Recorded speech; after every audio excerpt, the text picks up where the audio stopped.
कि आप लोग बढ़िया ही हो खूब। और वैसे भी हम भगवान से हरदम प्रार्थना करीला कि आप लोग एकदम हरदम मस्त रही, स्वस्थ रही, व्यस्त रही, अब जहाँ जहाँ रही अपने मालिक लेके जबरदस्त रही। आई देखिए आज हम बनावत तनी आलू का हलवा। का हम डाले बनी हो देख ली। हाई जौन छोटका छोटका बाटे तन नीचे कैमरा लाई ना जी।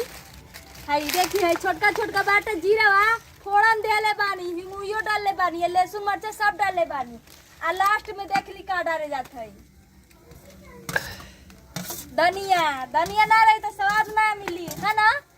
धनिया खाना में ना पड़े, धनिया मुड़वारी सजी बना रहा तब मजा नहीं आई।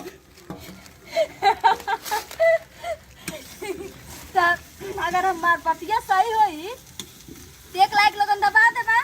आप पहले तो आई हम हलवा बना के देता नी, चीख के बताए लोगन कैसन बा हलवा।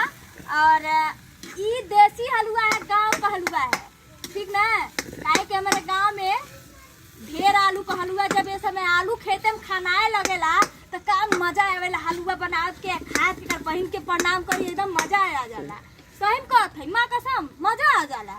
है देखा, है देखा, है देखा, देखा ये हलवा है, ये हलवा खाइबा, हलवा खाइबा नहीं खाइबा, जा सूझ जा पटा के तब नहीं खाइबा त कहत है खाला खाला ए बाबू खाला, जो नहीं खाइबा तू आलू का हलवा तब का खाइबा अपने दीदी के। जा देख रहे आगे नहीं कुछ कहो, ठीक बा।